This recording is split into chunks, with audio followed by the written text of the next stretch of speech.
સમાચારોમાં આગળ વાત કરીએ। સુરતમાં પલસાણાના જોડવાની મિલમાં આગનો બનાવ સામે આવ્યો છે। અહીં આગ લાગતા કામદારોમાં અફરાતફરી મચી ગઈ। આગના કારણે મિલમાં ભારે નુકસાન થયું છે। સદનસીબે ઘટનામાં કોઈ જાનહાનિ સર્જાઈ નથી। આગ લાગવાનું કારણ હાલ અકબંધ છે। ફાયર વિભાગની ટીમો ઘટના સ્થળે પહોંચી હતી અને આગ પર કાબુ મેળવવા માટે જહેમત ઉઠાવી।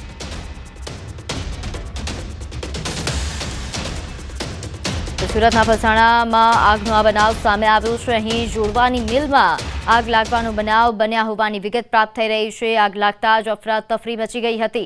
જો કે હજુ સુધી આગ લાગવાનું કારણ સામે આવ્યું નથી। સદનસીબે આ ઘટનામાં કોઈ જાનહાનિના સમાચાર નથી। વધુ વિગત સાથે આપણી સાથે સંવાદદાતા કેતન જોડાઈ ગયા છે। કેતન, આગના બનાવને લઈને શું અપડેટ? સુરત જિલ્લા આગનો સિલસિલો યથાવત રહેવા પામ્યો છે। ખાસ કરીને વાત કરવામાં આવે તો ગત મહિનાની અંદર જોડવા ખાતે એક મિલમાં આગ લાગી હતી। 10ના મોત થયા હતા। એવી જ ઘટના હાલ આજે પણ બનવામાં આવી છે। પલસાણા તાલુકાના જોડવા ખાતે આવેલ રઘુનાથ મિલની અંદર આ સેન્ટ્રલ મશીનની અંદર આગ ભભૂકી ઉઠતા અફરાતફરીનો માહોલ સર્જાયો હતો। દિવાળીના સમય દરમિયાન ડાઇંગ બિલ્ડિંગનું કામમાં તેજી હોય છે અંતર્ગત કામનું લોડ પણ વધારે, કારીગરો પણ અંદર હતા, પરંતુ આગ લાગવાની સાથે જ સમય વાપરી તમામ કારીગરો જે આ ડાઇંગ બિલ્ડિંગ મિલમાંથી બહાર નીકળી જતા સમગ્ર જે કામદારોનો બચાવ થવા પામ્યો છે। તાત્કાલિક અસરથી કડોદરા પોલીસ, પલસાણા પોલીસ તેમજ 4 ફાયરની ટીમે હાલ આગ ઉપર કાબુ મેળવવાનો હાલ પ્રયાસ હાથ ધરવામાં આવ્યો છે। અને ચોક્કસપણે કહી શકાય કે આગ લાગવાનું કારણ હજુ સુધીમાં જાણવા નથી મળ્યું, પરંતુ શંકાસ્પદ શોર્ટ સર્કિટના કારણે આગ લાગી હોય એવું ચોક્કસ કહી શકાય એમ છે। જી, આભાર માહિતી આપવા બદલ। ગુંડા તત્વો હવે સુધરી જજો। ગુજરાતમાં અસામાજિક તત્વોની હવે ખેર નથી। તોફાની તત્વો મુદ્દે હર્ષ સંઘવીનું મોટું નિવેદન। અસામાજિક તત્વોએ પચાવી પાડેલી જગ્યાઓ ખાલી કરાવાય, બીજી વાર પથ્થર તરફ નજર ન કરે તેવા પ્રકારની કાર્યવાહી કરાયા હોવાનું તેમનું નિવેદન છે। નવરાત્રીમાં પથ્થરમારો કરનારાને ઘરમાંથી કાઢ્યા। તમામ આરોપી પાસેથી નુકસાનની ભરપાઈ કરાવવામાં આવશે તેવા પ્રકારનું નિવેદન રાજ્ય મંત્રી દ્વારા આપવામાં આવ્યું।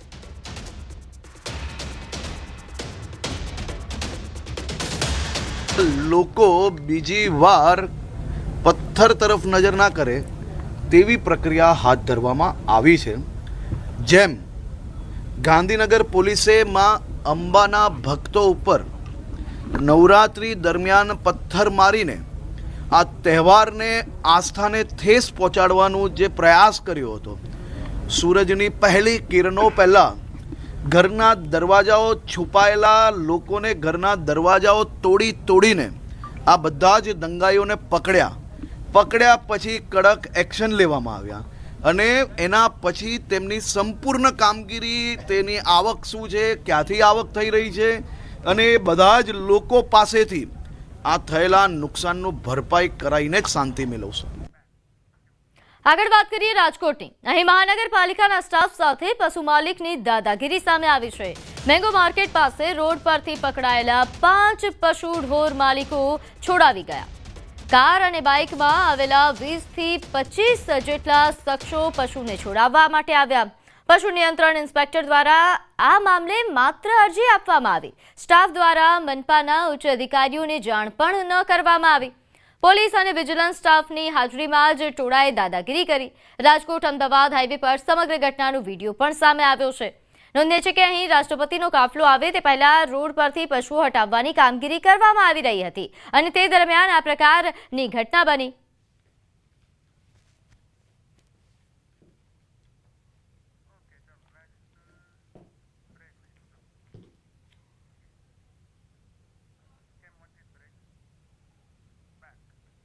હાલ સમય થયો છે એક નાનકડા વિરામનો।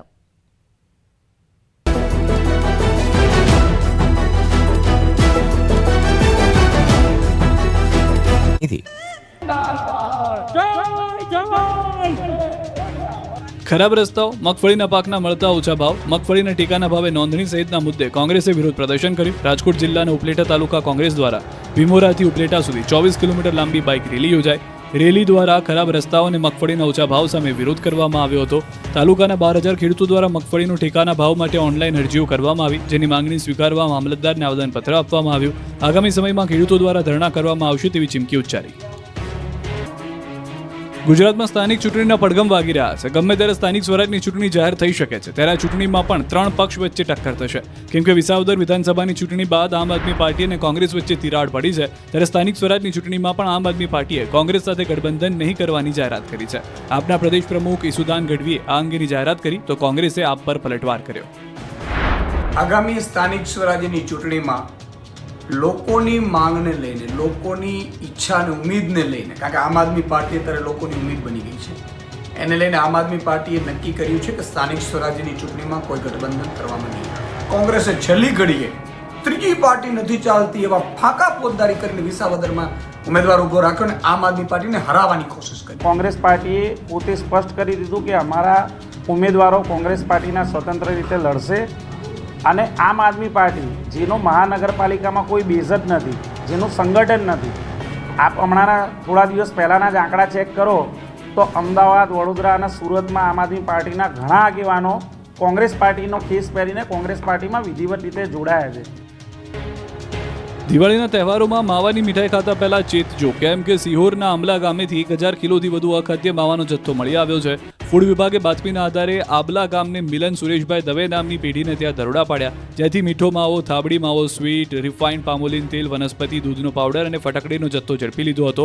આ ઝડપાયેલા જથ્થાનું સેમ્પલ પરીક્ષણ બાદ જે જથ્થો અખાદ્ય જણાયો હતો તેનો નાશ કરવામાં આવ્યો. 1030 કિલો મીઠા માવાનો જથ્થો નાશ કર્યો. 1,64,800ની કિંમતનો માવો પકડી નાશ કર્યો. કુલ 1.87 લાખનો મુદ્દામાલ નાશ કર્યો. દિવાળીના તહેવારોમાં ગૃહિણીઓને ઘરે ફરસાણ બનાવવા મોંઘા પડશે, કેમ કે તહેવાર ટાણે જ ખાદ્ય તેલના ભાવમાં ભડકો થયો છે. તેલિયા રાજાઓએ કૃત્રિમ તેજી ઊભી કરીને લોકોને લૂંટવાનો કારસો ઘડી કાઢ્યો છે.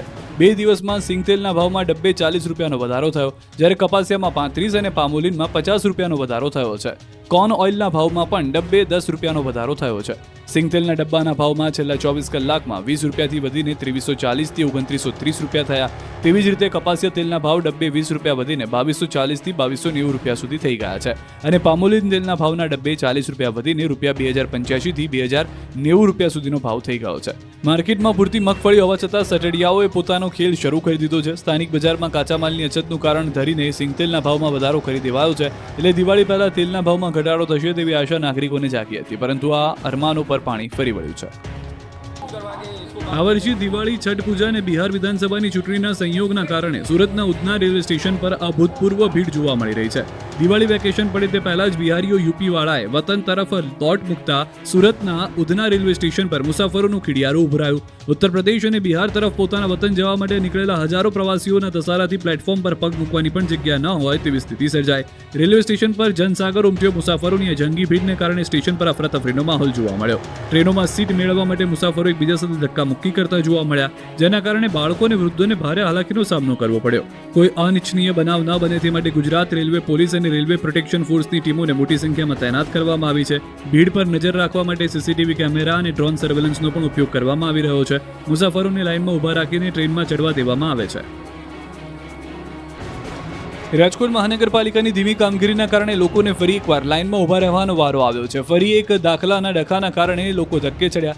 રાજકોટ મહાનગરપાલિકાના સિવિક સેન્ટર ખાતે જન્મ મરણના દાખલા કાઢવાનું પોર્ટલ બંધ થઈ જતા લોકોને હાલાકી થઈ હતી.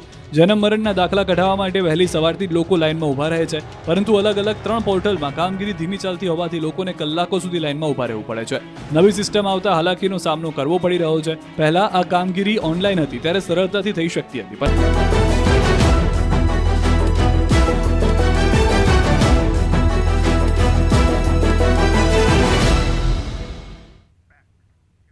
વિરામ બાદ આપનું સ્વાગત છે. આગળ વાત કરીએ સુરતની. સુરતના વોર્ડ નંબર 2ના આપના કોર્પોરેટર એસએબીના સકંજામાં. કોર્પોરેટર રાજેશ મોરડિયા સામે અપ્રમાણસર મિલકતનો ગુનો દાખલ થયો છે. એસએબીની તપાસમાં 29,78,000ની અપ્રમાણસર મિલકત મળી આવી.